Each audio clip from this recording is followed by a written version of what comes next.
Hello, learners. Welcome to my little side project I thought I'd take on. I wanted to bring a knowledge to people about the history of American protest. It is very American and it is very much embedded in our history. The act of protest against government and against policy to bring about change.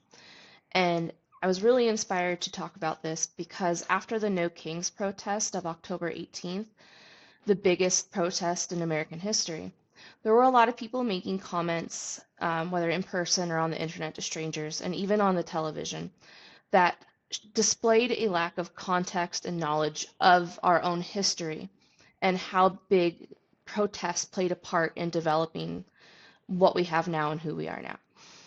I saw comments like this. Why protest? What's the point? What are you doing? It's stupid. Just be quiet. Like, let the president do whatever he wants. If you let somebody you elected do whatever they want, you are allowing them to be a king. You need to hold powerful people accountable. It's okay to disagree with your leader in America. It is okay to say something when you disagree with the leader in America.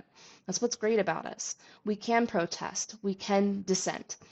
So trying to squash that dissent or make fun of people for it or say, hey, just be quiet, don't say anything, just let him do whatever he wants, is kind of the opposite of our own history. So I wanted to bring some education to people about the history of protest in our country so that we can talk about current events more intelligently and maybe even more respectfully. So the first one I wanted to talk about, and there are many, is the Great Railroad Strike of 1877.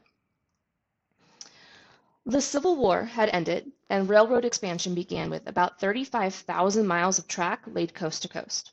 And the railroad industry was the second largest employer in our country, second to agriculture. So it was really important for employment of our citizens. It was really important for industry and the economy. Speaking of economy, the financial panic of 1873. It is a less known financial depression in our country. We're all pretty familiar with the Great Depression. But this one of 1873 actually lasted longer, 65 months. It brought unemployment, wages decreased, tension grew between workers and industry leaders, and on top of that, immigration from Europe brought competition for that employment. So things were kind of a hot mess. With wages cut, distrust of capitalist leaders, and poor working conditions, the rail workers tried to organize into unions, but employers and politicians feared a rise in communism if this happened. That will happen again in our history, and it happens now. They did not negotiate.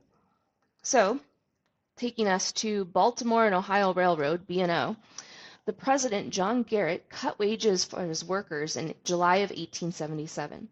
The workers collectively decided to strike and refused to let the freight trains pass in West Virginia. The West Virginian governor, Henry Matthews, sent a militia force to get them to move. Shots were fired on both sides, and unfortunately one striker was killed. Matthews then requested that President Hayes send in federal troops to do the job. He reluctantly agreed and sent them in to remove the protesters. But this first strike in West Virginia inspired at least 100,000 other rail workers across the U.S. to also strike. Local police were often the first to confront these protests, but eventually troops were sent in to squash the resistance in those cities too. And they were there for the best interests of the companies, not for the people. Protesters in Pittsburgh even set fire to railroads, burning over 100 rail cars. We saw Waymos getting set on fire, and we're like, oh my God. But, this is part of this is not new. Fires has been part of American protest. I'm not saying it's good, but it's not abnormal. Approximately 1,000 people were arrested across the U.S. during these strikes, and 100 strikers were killed as the government and rail company broke up the uprising. So while the nationwide strike only lasted 45 days and didn't result in any immediate negotiations, it did cause change over the next several years. Wages were finally restored. There was a creation of political labor parties and unions, and in 1884, Congress formed the Bureau of Labor to address labor rights issues, which become very important going forward, and they're still very important. So I hope that the takeaway from just lesson one and one example of protests in our country should be that we have a deep and long history of protest. And it was mostly not peaceful. And protests do bring about change. So when we're talking about current events today, let's bring in some knowledge and context from the past so that we can talk about it more intelligently. Thank you.